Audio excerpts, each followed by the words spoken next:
those actual words? I quote. No. Yeah, I was furious.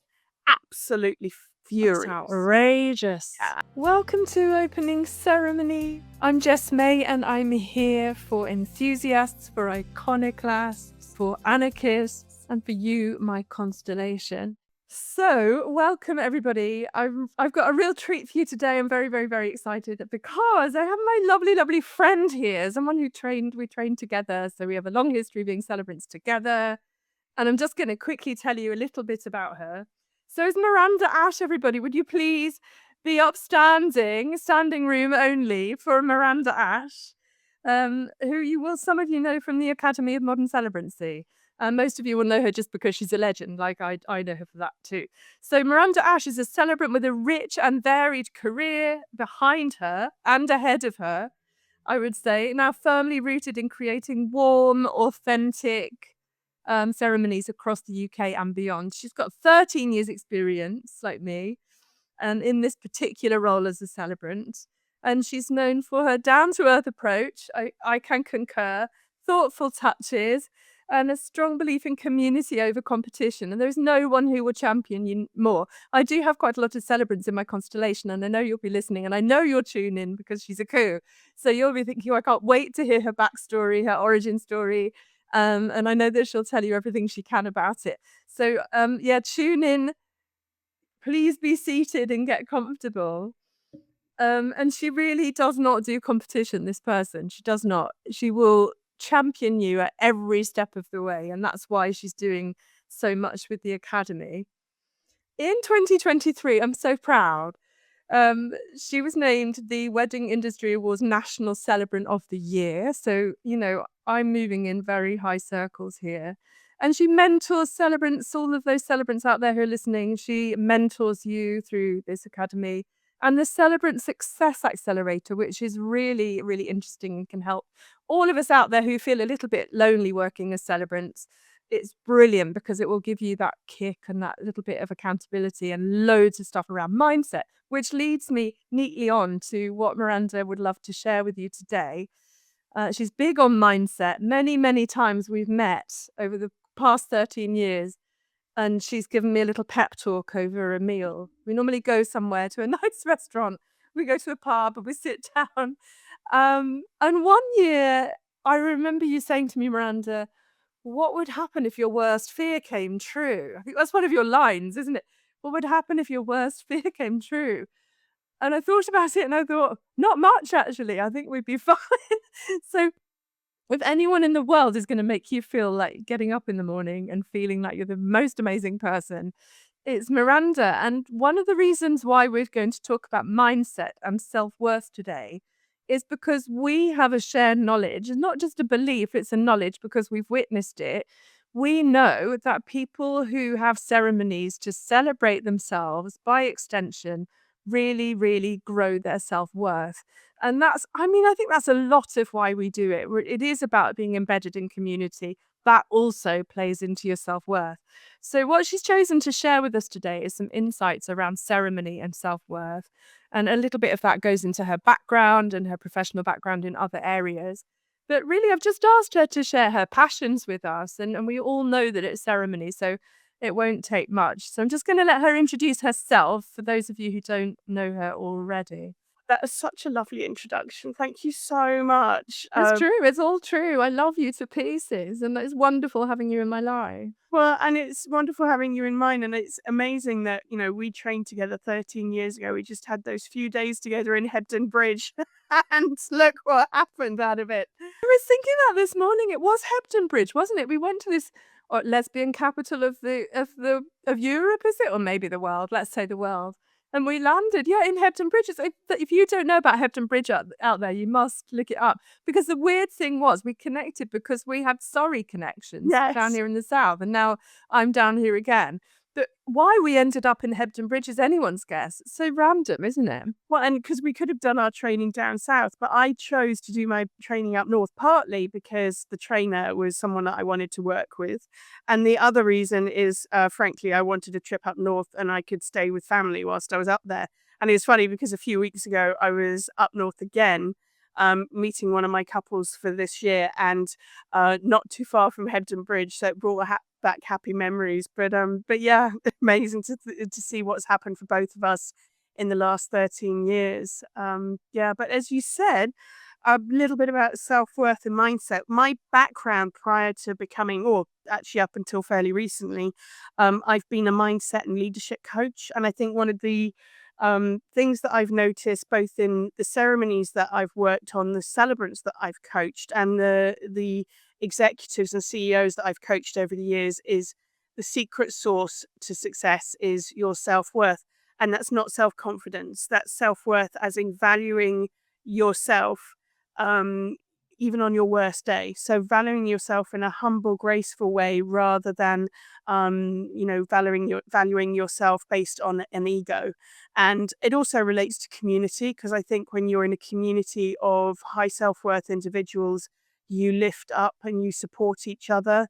And the same with the people that we work with. And I think as a celebrant, you have to have a really high sense of self-worth in order to be able to be at your best and serve the people that you are serving, not just the couples and the families, but also those people that are in the presence of those ceremonies. So yeah, it's a real passion of mine, because I did not have a great sense of self-worth about 15 years ago. Even when I became a celebrant, I was struggling with my self-worth. And a coach shared with me that it was something that I really needed to work on.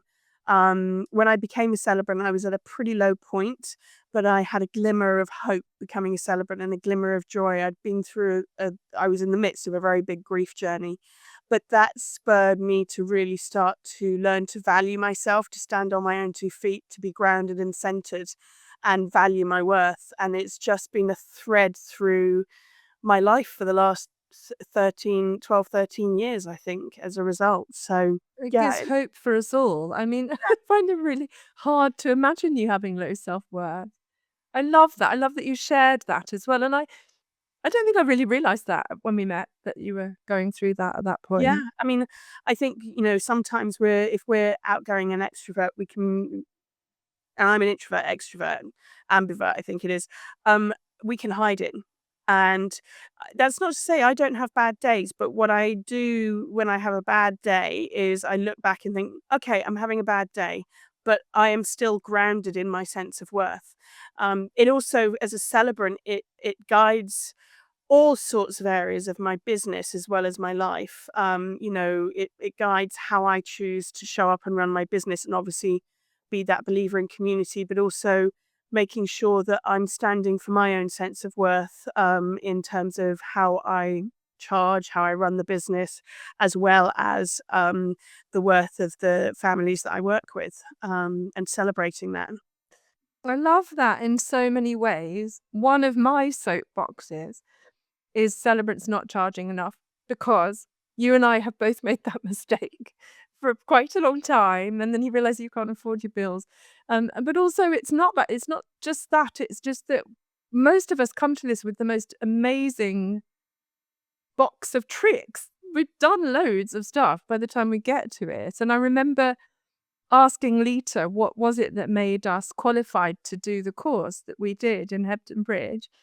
And she said with people that do celebrancy tend to be self-selecting. They tend to be at that point in their life where they have gathered all the skills that they need in order to go into something that they know they have the nature for, they have the personality for, which I thought was really interesting. That is. That's really interesting. And it's interesting because when I mentor students at AMC, on my kickoff call with them, I always ask them, why are you here? What are you bringing? And some of them will look at me and go, I don't know what I'm bringing to being a celebrant, but actually you're bringing a heck of a lot. And you just have to remind people you've got all of that shared knowledge, that knowledge, that story, that career, that journey, that all plays into bringing you to celebrancy. And I think a lot of people come into celebrancy because they're looking for something more purposeful, maybe, that hits, the endorphins in the way that they want, that is bringing all those gifts together. You look at for me, as you've said, community's always been important to me. I trained as a social worker. I've been, a huge proponent and working in different communities over the years. Um, and more recently, even during COVID, online communities have become important. And I just see the power of community and that shared experience. But I think ceremony plays into that too. Ceremonies bring those communities together. And that's what I find fascinating about being a celebrant. One of the things we don't do enough in the West is celebrate the power of those communities, the power of those relationships with ceremonies. And I'm not just talking about weddings and funerals, the celebrations of life and namings. There's so much more. And those ceremonies are a way to, what's the expression? They're a way to amplify someone's sense of worth as well. So that's why they're so important. And I look back at what other, through history. I'm a bit of a history nerd, and I studied sociology and anthropology. So I love different cultures, and I love infusing historical and cultural elements and belief-based elements into ceremonies too. But I look back at what past cultures and tribes had done, and we don't do enough of what they did. Uh, Today we just get caught up in our busy lives, and I think if we came back to that sense of celebrating the community, celebrating those milestones, it would ground us a lot more, and it would enable people to have the space to explore their own sense of love or worth, whatever it is, in the heart of a community that supports them. Because you're being told that you belong. I mean, we used to do that with baptisms with babies. You're naming a child, you're declaring them to the world, you're saying that you're a human life and you really matter. And I think that's what you're saying about your love when you have a public declaration of love, or even a private elopement ceremony where you're committing to each other. What you're saying is this is valuable. I once did a course way back when I worked in a hospice, and this woman, she was a therapeutic counselor at that time. I think she was called a psychodynamic counselor. And we did a thing about attentive listening, and I think to this day it has changed the course of my life. It's why I do what I do. It's why I'm good at what I do here. And I remember when we started, and I had no idea about therapy at that point. And she said, "We're going to light a candle," and we all looked at each other, as in the days when you could light candles at a venue. And she lit this candle, and she said, "Now we're all going to sit in quiet and light this candle at the beginning of this ceremony and this experience." Because it indicates value. We are setting this hour as a valuable time, and that is the symbol of that. And at the end, we'll blow it out. And I think ceremonies, they're the candle. They're that marking out a time in which to say, human life is important, you are important. It's putting your phone away, it's paying attention. I'm interested in your fascination with cultures, which we shared because you study sociology, anthropology, like all the cultural stuff. We have that, shared thing and shared history. I also love history. And I think we learn a lot from it. And one of the things that I think perhaps you've learned is living in Mexico, because living there, you've got Day of the Dead and you've still got that culture, haven't you? And that history is still alive. Would you say that has impacted your work? Yes, absolutely. And Mexico's a really good example. I mean, I've traveled all over the world. I've looked at what cultures and groups in Haiti have done, for instance, all over Europe, parts of Africa. But I then 26 years ago, 26 years ago, spent some time in Bolivia working with groups up in the rainforest. And then more recently, my husband and I lived in Mexico for 14 months. And I just found, and still find, and we go to Mexico every few years, I found Mexico absolutely, utterly intoxicating, and was trying to put my finger on why, because it's just like every country, it has huge contrasts. And, we're fed one version of the Mexico story by the media. And when you go there and you go to the non-touristy areas, you discover it's something completely different. That said, I did live in quite a touristy area in central Mexico. But it was an area that where the Mexican Revolution began and where history is celebrated. And to give you a few examples, some friends of ours have a ranch, and on the ranch is a pyramid. In fact, they believe that there could be hundreds of pyramids on this ranch.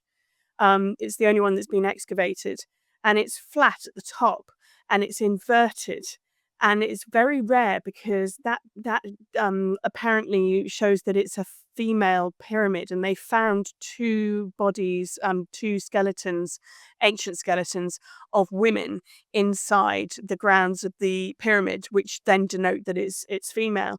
And I've always been fascinated by the different elements of different cultures throughout the years in Mexico. We're talking thousands of years from the Aztecs and the Incas up to the modern day. In the more modern day, you have Day of the Dead, which celebrates, although it is an ancient tradition, it's just being more modernized, but it happens on the 2nd of November every year. Excuse me. And it's known to be the night when your ancestors come back from the dead to celebrate. And one of the things I love about Mexican culture is that they celebrate death. It's not something to necessarily mourn in the same way. They do handle the death process very quickly. So usually you'll have a visitation in the family home within 24 hours, and then the funeral takes place within 36 to 48 hours. And then every year, the families will take a picnic, and they will go to the crematory, to the cemetery, and they decorate the graves with marigolds and candles, and they celebrate that person returning for one night to celebrate with the family. They also have massive parades in a lot of towns, and certainly they did in ours, where people dress up in black suits, and for the women, they're usually typically black Victorian type dresses, and they paint their faces like a skull. And again, it's a big party, and the villages and towns will be decorated with altars made out of different colors of mostly marigolds, but also other flowers. And they have offerings on the altars, and the altars are the offerings to their loved ones. So you'll have them in every house with candles and photographs and food and different trinkets that represent each of their ancestors, and also across the community in public spaces. So it's just a big party. And I have always wanted to bring a little bit of that to our culture. Now, some people would say that to bring Day of the Dead to a British culture would be cultural misappropriation. I don't necessarily think it is. I think it's taking the pieces that are more general and meaningful, and help us to understand our own concept of love and death. Um, so it's bright, it's colorful, it's a party, and it's about saying we honor our ancestors and we party with you once a year to celebrate you. To this day, we still have an altar in our house every year, and I did one last year. Trying to get fresh marigolds in October in the UK, though, was a little interesting. I love marigolds. Marigolds remind me of my mum. We used to have them in the garden, that really distinctive smell. So that is, a lot of people might be thinking, well, that's not a ceremony, that's festival. And I think they are indivisible. I can't, so that's really fantastic. I think. Yeah, and you see parts of that in wedding ceremonies in Mexico as well. So they parade on Day of the Dead, and they parade at weddings. So Parade. Oh yeah. my God, how So lovely. they parade, you have that festival, and they're synonymous. So the type of the festival vibes, the parade is part of weddings in Mexico. So after the couple, and I gate crashed a few weddings while we were in Mexico, did a few too. I gate crashed a few in a church. So after they've had the church ceremony, the couple will come out of whatever they're doing. They'll come out of the church or the building, and there'll usually be a couple of donkeys waiting with saddles on them with tequila bottles on either side. Then you'll usually have a couple of life-size puppets. So they're huge puppets that are on backpacks with people underneath, one of the bride, one of the groom, or whatever. And then you'll have waiters with bottles of tequila and little cups of tequila. They're only about this big on a piece of ribbon that you put around your neck. And as you parade around town with the donkeys, the puppets, and the mariachi band to celebrate your wedding, so you'll walk um, from the church to the wedding reception venue.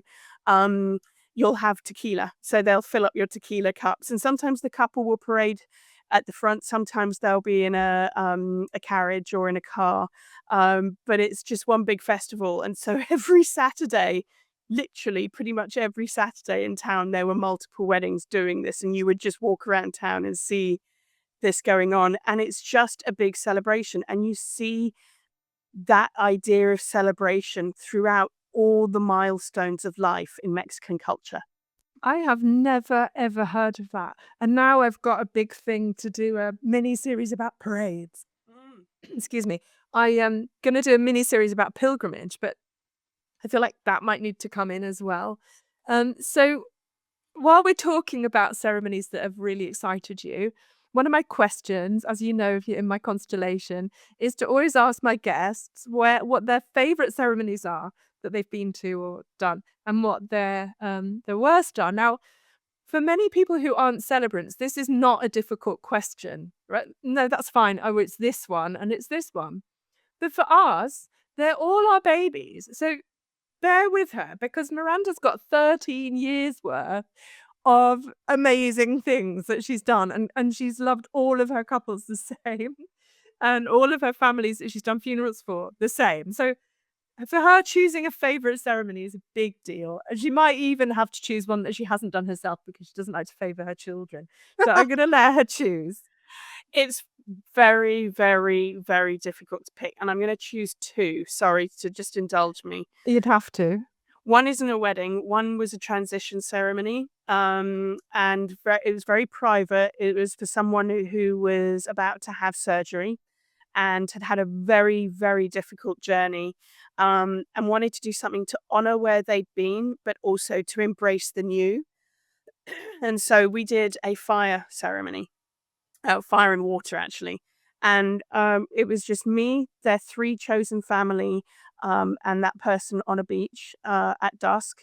And we lit a fire bowl. And one of the things that they had done throughout their life was write in journals. And they had kept them all. And some of them were very painful, some of them were not. And they wanted to create the space to let go. And so we burnt some of the journals, not all, but some of them. They selected a couple that they wanted to burn in the fire bowl. And then I presented them with a new journal that they could start to write in the next day, which was a couple of days before they had their top surgery. And it was almost like a baptism. They needed to let go, but they also wanted to embrace the new. And because it was on a beach, afterwards we all ran into the water, and it was like the water rushing over all of us, not just them. So all of us ran into the water and had that shared baptism experience, but more so supporting them so that they could then come out of the water feeling anew. And we put some symbolism around that and some words around that. And it was such a powerful experience. And, as a celebrant, you treat those moments with such reverence. It was one I didn't talk about for a long time because it just left me um, feeling so privileged to have been able to be one of the people to hold that space for them for that moment. And it was unlike anything I'd done before. So it really was memorable. And it's one that, I don't publicly show photographs of the event because it's private. And I think a lot of these are private moments, kind of like an elopement for a wedding. And you respect that person for wanting that privacy. Yeah, and it was just absolute. The only word I can use to describe it, the feeling was profound. So that was one. And in terms of weddings, oh my gosh, don't kill me for all of my couples that might be listening to this thing. Why didn't she pick us? This is what's awful, isn't it? It's a horrible thing to ask a celebrant. Horrible. But just quickly, that the thing about the transition ceremony, that is so beautiful. And it's an absolute first. So you chose well. So I think your couples will forgive you because it's a matter of degrees, okay, people. If you're listening, it is a matter of degrees. She Yeah, loves you all, I yeah, I promise. do, absolutely. Um, One thing I've learned as a celebrant is um, to be authentic.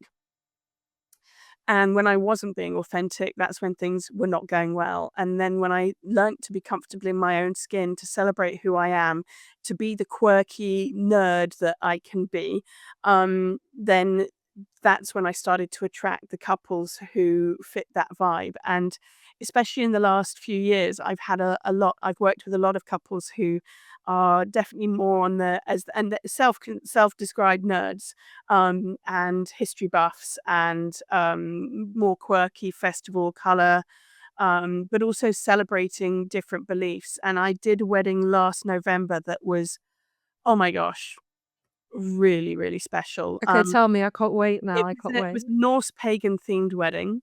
And it took place in Berkeley Castle in Gloucestershire, which is the oldest still inhabited castle by the same family. It's over 950 years old. And this was for a couple who had met online playing Elder Scrolls. They were real kind of gaming nerds and history buffs, multinational. So one lived overseas and one lived here. And when I was referred to them by another celebrant who felt that they were more my vibe, and when we met, oh, just yeah, just got on like a house on fire. I'm probably more the more extroverted than them, but they're extroverted in a different way. And they poured everything into creating a really authentic experience. So, for example, I've got a few here, not from their wedding, but from something else. Um, there were crystals everywhere decorating the venue. These, by the way, are for a venue when a wedding I've got coming up in a couple of weeks, with a hand fasting in crystals. Um, and they decorated the venue with crystals, candles. They put a gaming room in place after the ceremony. They had a tarot card reader. They served the most incredible food, and yes, I did stay, with venison, and just created an experience for all of their family and friends that was totally unique and personal to them. So they did some really interesting things in the ceremony one thing that I'd not seen done before, which is why I loved being a part of it. So they had a ring warming. They they did a hand fasting, but they created their own cord themselves, and their friend actually did the tying the knot, which I love when, I can just step back and kind of hold the space and for someone else to come in and do it, which is great fun. We had a few Lord of the Rings vibes and references to Dungeons and Dragons and Elder Scrolls. But what they'd also created, and I actually got it here, which I thought was lovely. The groom is a Norse pagan and wanted to share some of those ideas with his family and friends. So they created an order of service, but in it they put what the meaning behind each of the crystals that were decorating the venue. And then the most unusual thing that we did, which I absolutely loved, in ancient Celtic and Norse cultures, when a couple was married, what they would do would be the entire village or community would come together to raise a rune stone. And you'll still see these in Pictish cultures. When you go and travel in the Highlands of Scotland, you'll see these standing stones, but they're decorated with Pictish drawings, or in Norse cultures, symbols. And so what they'll do is, in Norse cultures, they'll cast some runes to read, and then they will also inscribe a stone with those symbols. And so this couple, in a nod to that, had a much smaller runestone, which is it was a piece of limestone, and it was probably about this size, in a box that some friends had made for them literally a couple of nights before, and they'd had the runes that are pertinent to them and their marriage inscribed on the runestone. And so, as a final symbolic act in the ceremony, they sort of raised this runestone. It was, we couldn't bring a huge big slab of limestone into the ceremony area. It was also upstairs. So they just had a little piece that they raised to show that they were now married. And it was just really powerful. And the last time we think a rune raising was done in the UK was in the 12th century, and it symbolized the change between Norse Celtic culture and Christianity. So it's just we were, all of us involved, a history nerd, so we enjoyed researching all of that and bringing it into the ceremony. It was also totally my color scheme with a lot of purple as well. Oh my God, I've gone really, for both of those, I've gone all tingly. You know, when you get goosebumps, if you're listening to this, I really hope it's obvious to you that our theme about self-worth makes sense. Yeah. Because if you're taking someone who's transitioning from, and they have said, I trust you to take me from this part of my life to the next, that is extraordinary. And that is saying, my life is worth something and my story matters. When we went and did our training at Hampton Bridge all those years ago, we were told, and I've never forgotten it, Miranda. I remember Lita saying, it's about transition. Every ceremony that you do, you come in one thing and you go out another. It's a pivotal moment of transformation in your life. And I still believe that. And so when you're talking about this thing with the ancientness, if you're not familiar with ceremony, you might not understand why I'm so passionate about it, why I'm doing this. It is because I believe it makes human life richer. I think it Yes. is humanizing. In a world of Donald Trump and Elon Musk et al., where everything is becoming dehumanized, we need the hope of anything that is humanizing, that isn't AI, that is about touch and feeling. So you've got this thing. You're in this amazing moment with both of these ceremonies, and I know there's more, so I'm going to get you back and we'll do more. We'll let everybody choose. Like what we'll have the constellation say, I want to hear about, like, I want to hear 3 weddings and I want to hear however many. So we'll do some more. We'll do a whole thing that's about our favorites. But if you're doing a thing where you're looking at your history and you're involving a person that you trust in exploring your history, that's immediately community. And Yeah. it's connecting to the past and the future. So you're transitioning literally from our traditional historical past into our future on a meta level. And then within it, you're transforming from pre-marriage to post-marriage. And you're also affirming all the games that you play and the story of how you met and how that is interwoven with the games that you're playing and all the things that you love. And then you're inviting all the people in your life into your story, and you're saying, we value this about ourselves so much that we want you to share in it and participate in it, and you are part of why our lives matter. So they were really, really good choices.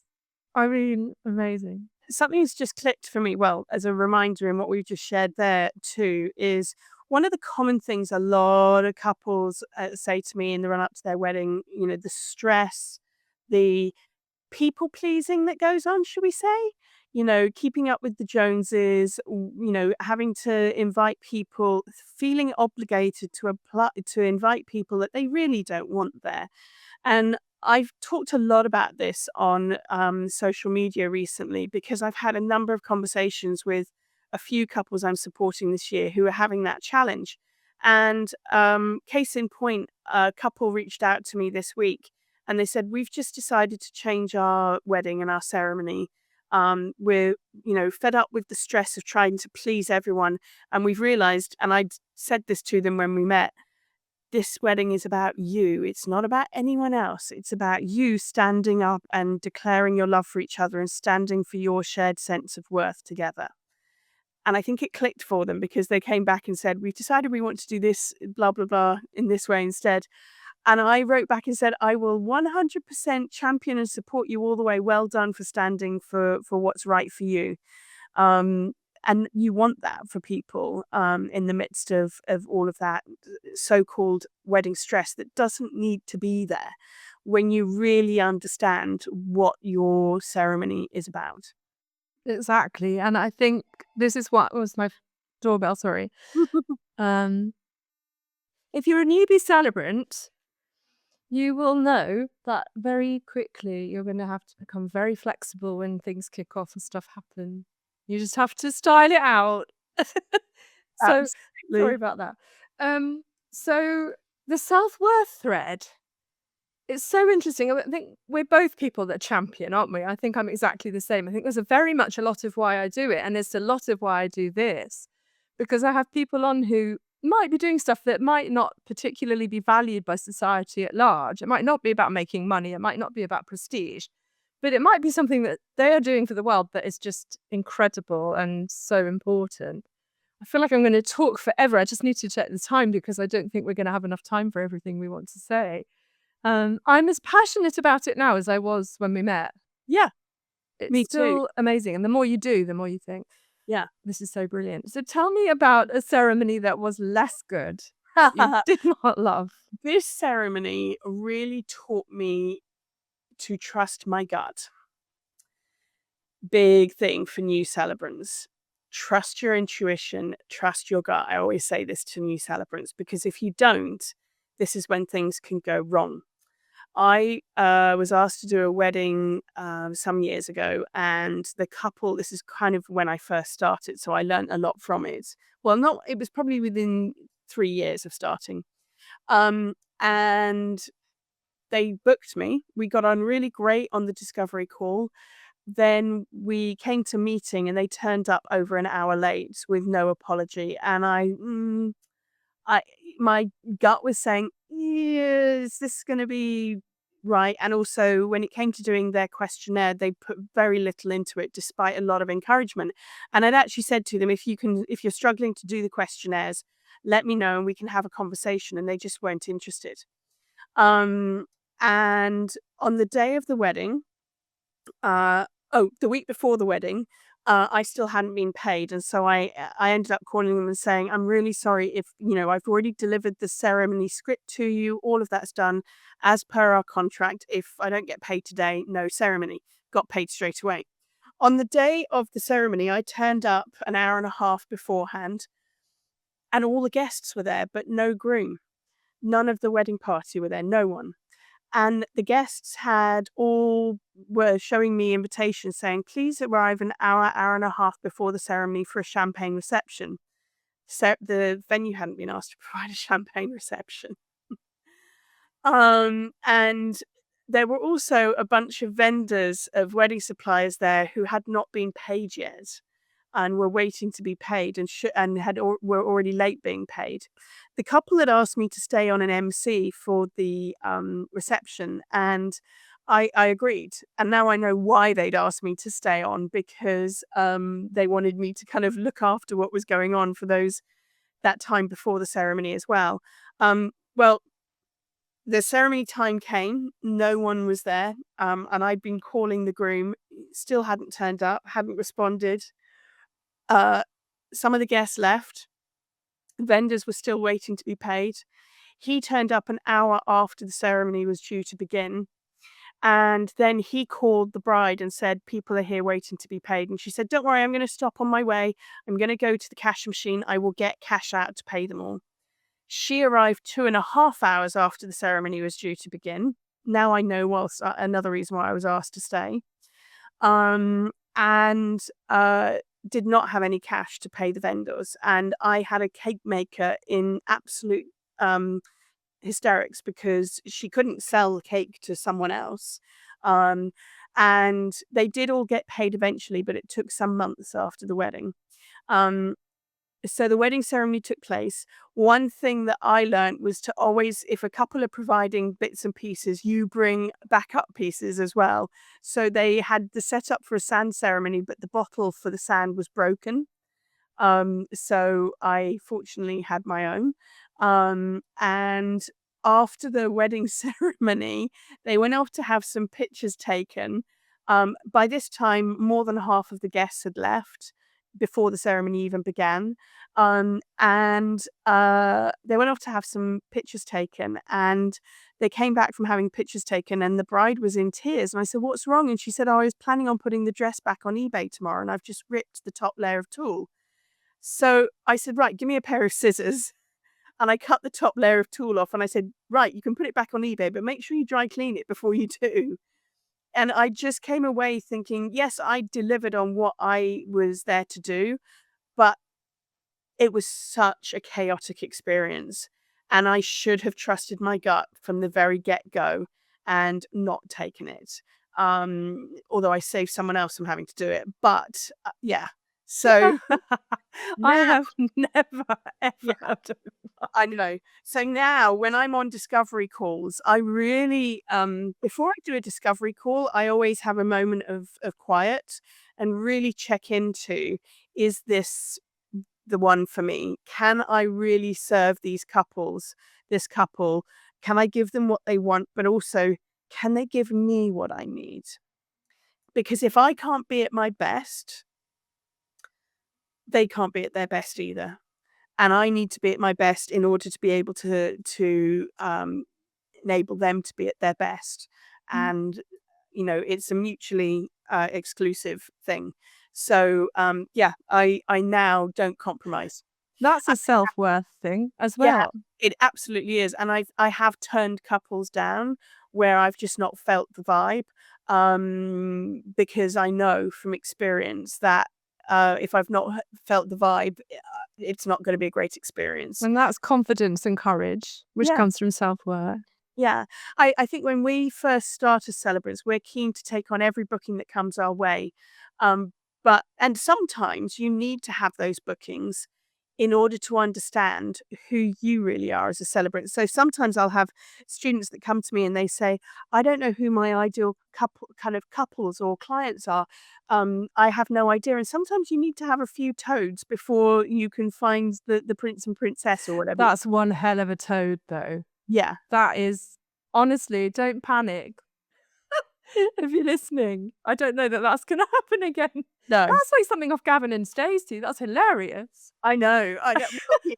I've been waiting for one of the Gavin and Stacey type weddings where they're standing up at the top of the aisle and he decides that nope, he's not doing it. But no, Oh my God. the couples I now work with are solid. But um, it never ceases to amaze me. I mean, I've heard some real horror stories from couples and who've been to other weddings, but also other celebrants and wedding suppliers. You know, for those couples who might be listening to this, I'm sorry, but wedding suppliers talk to each other, and when you get together and you're sitting, having dinner at a catching up with photographers and musicians and stuff at ceremonies afterwards, everyone's attention turns to, so what was your favorite wedding and what was your worst? We always talk about it. We do. I think that's true. I think that's why it's in my podcast, Yeah. probably, but that's brilliant. What brilliant choices. Okay, next question. Are there any ceremonies in your own life? There's two parts to this. Any ceremonies in your own life where there's something you regret doing or not doing? And what would you, if you had a ceremony again or something in the future, something that you would incorporate that maybe you didn't know about before? Yeah, in fact, our own wedding is a brilliant example. We've been married 20 years this year, so it's pertinent. Congratulations. Thank you. And this is part of the reasons why I became a celebrant, because our own experience was such a disaster. So because I was divorced, and it was an overseas divorce, when Matt and I got married, we went to the registry office. So celebrants, I didn't know celebrants existed. If they did exist in those days, I didn't know about it. So we decided that we were going to have a registry office legals with all of our out of town family and friends. And then the next day we were going to have a blessing taken by a Unitarian minister.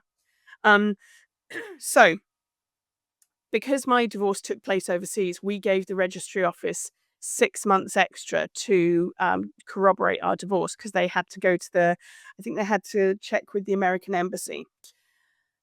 You would think that if you had been unable to corroborate a divorce, you would get in touch with the couple. But oh no. So we get to our wedding, our legal day in the registry office in front of 40 of our family and friends. And in the middle of the ceremony, the registrar turned to my husband to be at that point and says, "Mr. Ash, we have to caution you. We've been unable to corroborate Miranda's divorce and you could be marrying a bigamist." Oh my God. Those actual words. I quote, No. I was furious, absolutely That's furious. outrageous. Yeah, and they've never apologized. And I've talked to other registrars since who said I would never do that. I would always call them the day before and just let them know. That's awful. And then the next day we had a blessing in a beautiful venue, hottest day of the year, beautiful setup. I will admit I was a bridezilla. I tried Were you? whole thing. Yeah, I tried to organize the whole thing myself. The biggest mistake I made was not having an on-the-day coordinator. I should have done that. That's why I always advocate on-the-day coordinators for couples now. It just takes the pressure off you. Um, but at the ceremony, so 3 weeks before our ceremony, our minister called us and said, "I'm so sorry, I've double booked myself and I can't do your ceremony." And I started to think, are we ever going to get there? And the minister that was available wanted to charge us 3 times the price. We simply didn't have it in the budget. So we asked a distant relative who was training to be an evangelical minister to do the ceremony. This gets funnier and funnier. I'm sure at the time, not funny at all, but I think we're allowed to laugh about it now. Yeah. So Matt, both of us were raised in Matt was raised in a religious environment, a Christian environment. I was raised in a very loosely Christian environment. But we wanted to bring a bit of that into the ceremony to honor our families, but we didn't want it to be too much. Well, on the day when you haven't done much in the way of weddings, you kind of don't know what you can and can't have, which is why as a celebrant, I totally advocate you breaking the rules and saying that there are no rules. Yes, you can have a traditional structure, but you don't have to follow that. But in those days, 20 years ago, no one talked to us about that. We just thought this is the way it's done. So this minister put us through premarital counselling. That was interesting. Everybody's And favourite thing. And then he, in that counselling, said, "Well, in the Bible, it says that you, Miranda, should obey your husband and he should be prepared to die for you." And we said, "Please don't put that in the wedding because that's definitely not congruent with our beliefs." I really can't see that being congruent. And he I put it in the can't. wedding. No! So he did a sermon, and in the sermon, this is what he shared. And Matt's hand nearly fell off. I think I nearly broke his hand because I squeezed it so hard. My mum was seen holding my brother onto his chair because he was ready to get up and say something. He was so furious. And it's really it's unusual because we didn't get on, and I knew then that he actually was really supportive. And afterwards, a few of my friends who are really well-meaning and they just had a chat with the minister afterwards and just, not punching him up or anything. They just went and said, "Look, that's not kind of what's congruent with what they believe. And surely a ceremony should reflect what the couple believe, not what you believe."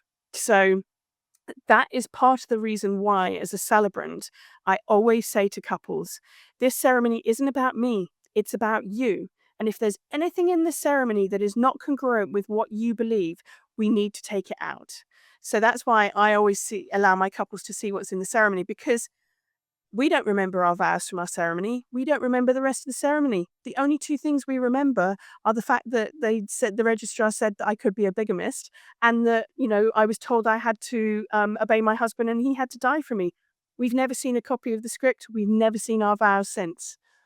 I mean, 100% that's true. I'm the same. I always get them checked out. Yeah. Always. Yeah. But your stories are, you can see she's a storyteller. If you don't know Miranda already, first of all, there is nothing funnier than her being told that she has to obey. It's just ridiculous. My feminist side came out, was like, Feminist! Like, kick-ass feminist in the best sense. And also just, I mean, it is also really, really, really funny, but I mean, it is definitely true that you would not put anything in that wasn't right for that No, person. but I mean, that's why I always check. It's why the creation of a script is a collaborative process, because it's, yes, I'm writing it, but it's your wedding. And if I don't get something right, then I need to know. Case in point, doesn't happen often, but I did have a couple recently who sent the script back to me, and excuse me if you can hear the pneumatic drill outside. Hopefully it's not too bad. Um, this couple, I think, were very much wordsmiths, um, in a different way to me, and I had obviously got the expression of their story wrong. And they gave me really good feedback, so I was then able to rewrite the ceremony. It turns out there were a few details that they wanted in that they hadn't actually shared with me, and we then put those in. And you go through as many drafts as it takes until a couple's happy. Usually it's one or two drafts. Sometimes it can be more, and that's because it's their ceremony, so it's got to be right. Totally. And we have really thick skins at this Yeah. point. Yeah. So I think that also relates to worth too, because um, if you have a high sense of self-worth, you will take um, feedback as it is, as feedback, and you will grow. You'll have a growth mindset. If you, and I say this to students all the time, if you can't take my feedback, how are you going to take a real couple's feedback? You need to be able to take feedback on board, because um, otherwise you're not going to be able to deliver for someone. And when I'm working with a student who may have a low sense of self-worth, I have to deliver feedback in a very different way to them than I would normally. I want my couples to be brutally honest with me, and I'm happy to take brutal honesty. But sometimes, um, when you're working with others who don't have that sense of worth, you have to sandwich the feedback with praise on either side, so that they know that you're helping to build them up, but you're also giving them nuggets to help them to grow. absolutely. And it is just so important that that person, those people on that day, feel like it's totally them. And Yes. there's nothing finer than people coming to you and saying, you completely got them. How long have you known them? And it Yes. is because you were obsessing at 3 a.m. over the details of that script and sending back and forth until it was perfect. It is Yeah. a hard process, but it's not personal because it's not about us. Totally. So, And what about, sorry, go ahead. Go ahead. I was just going to move to the next question. So, I don't want to Oh, miss well, I anything. was I was going to add to that. That's also partly why I'm a celebrant and not a registrar. That creative, iterative process is really important to me. Whereas if you're just having a formulaic, run of the mill ceremony, you won't have that iterative process, which is all part of the magic. Magic, the poetry. And again, that's all about self worth because it's about humanness Yeah. and the important and the worth of poetry and art and creativity and storytelling. So it's lovely. Is there anything you would do? Obviously, you do that whole thing differently, but is there anything, like, if you were to do a ceremony again, something that you would incorporate that you, like, if you had a chance to do it again? Yeah, if we were to get, married or renew our vows, I would put something symbolic in that was meaningful to us. For sure, we didn't have that.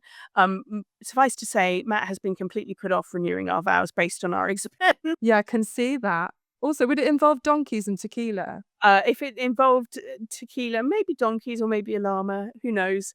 But no, he won't. But if we, in an ideal world, if we were to do it again, I would want to do something very quiet, just the two of us. We had actually thought of eloping in the first place anyway.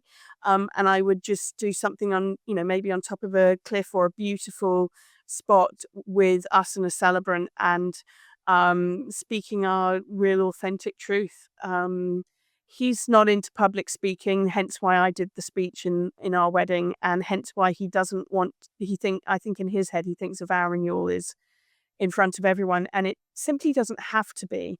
That correlates with an experience I'm having with a couple at the moment who are they've got deeply personal vows, and I had this with a couple last year as well. Um, and their biggest fear was standing up and sharing those in front of their family and friends. And I said to them, you don't have to. Why don't you share them the morning of or afterwards? Just the two of you go off and have a private moment and share them. You do not have to say your vows in front of everyone if it's not right for you.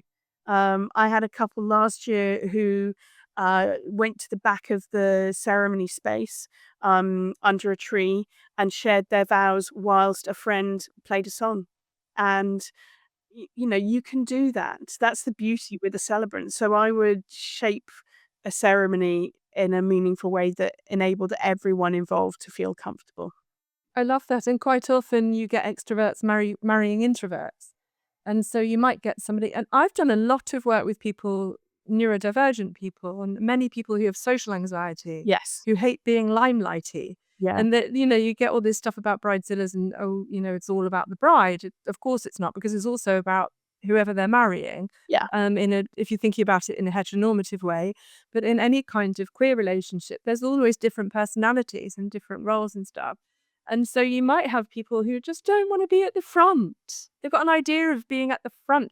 You can have it in a circle. You don't have to be at the front. You don't even have to stand up. And I really love what you're saying, because if you have someone in your relationship who's shy or just very private, I don't think enough is talked about that. I'm really glad you raised it, because people think it's all really big. And I think also this generation and a lot of people post-COVID have got a lot of social anxiety. They're Yes. not used to it anymore. Yeah, I'm definitely seeing that post-COVID.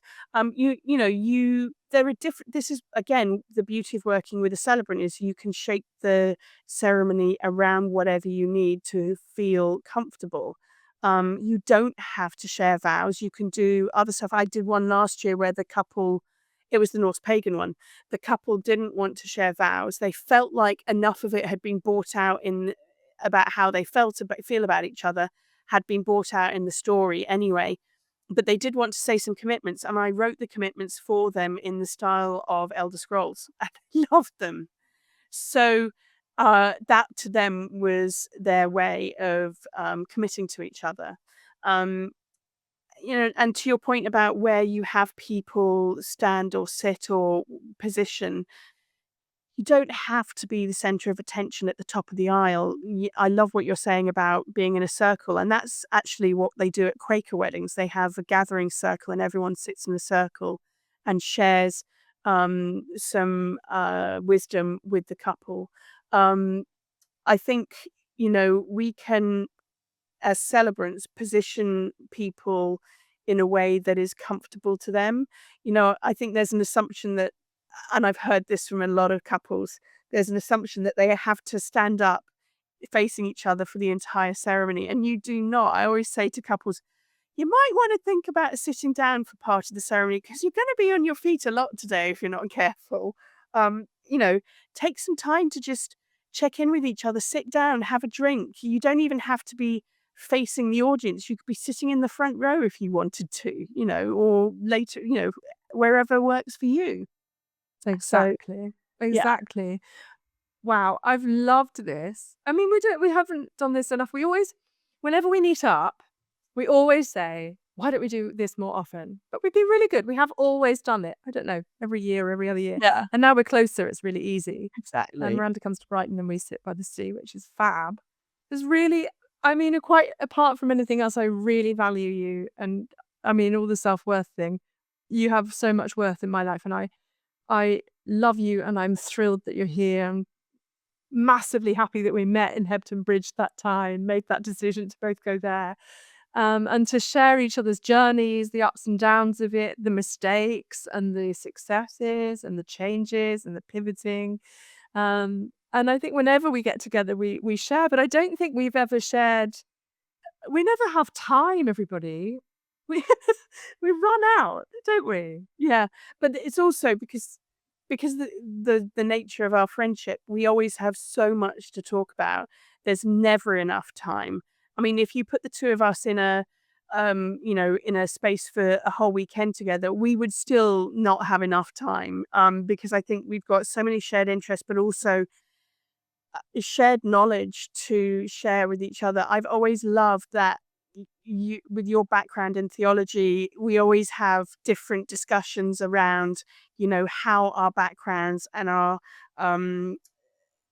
learning shapes what we do as a celebrant. I love that because it's not just about standing up and delivering a ceremony. Anyone can do that. It's about what we put into that ceremony. The research that we've done, the our experience that we bring to that ceremony. And that's something that I know you hold with such reverence. And it's no mistake that we were all put in Hebden Bridge together all those That's years right. ago. That's right. I think we've got very much, our values are very aligned. The way we go about things, it's very similar. I think when we got into it, it wasn't really that common. We were asked to do it by people in our lives. So we, like many of you who were studying, you got the call, or will you do this for me? I need my auntie to do it on my own. And so we had the same thing. That was our story. So we sort of ended up there because we've been asked to be there. And it wasn't trendy. It wasn't a thing anyone else was doing. And no one had any idea what we were talking about if we said we were celebrants. So I think there's something really beautiful about the fact that we started out just being right for it and just being passionate about people and treasuring them and cherishing them. So that's where we're coming from. We didn't either of us really think, let's start a business and let's go out and do this. We did it because our hearts were in it and they remain in it. And my heart very much remains in this friendship. So I'm delighted. I've got one last question for you, which is, I nearly took this out and you'll be furious with me because you'll totally get why it's in. Everyone loves it, and I felt really cringe about it. But I asked people what gives them hope for humanity, which is a big question and possibly a bit cringy. But as soon as I ask people, they actually have an answer. So I'm going to ask you, what gives you hope for humanity? I think when I stood in front of a group of family and friends doing a ceremony, whether it's a funeral, celebration of life and naming, a wedding, a commitment ceremony, whatever it is, that gives me hope because the story that we're fed by the media looks very different to the story that's in front of me in that space, in that moment. And when we all come together in community to celebrate love, to honor our loved ones, it stirs people to a change of base. We see the world in a different way. And that's really why we need to be doing more of this. It really is, because the world needs to understand that it's love that guides. It's not a politician or an ideology. And especially right now with everything going on in the world, we need to come together in community a lot more and honor each other and see each other. It's about saying, I see you.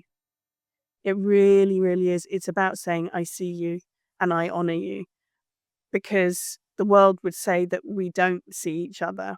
But on a grassroots level, we do. That's why it's so important. And you know what? That's on my website. I see you, I hear you, I get you. That's right. That's absolutely right. Being seen, and that's what we're doing it for. Yeah.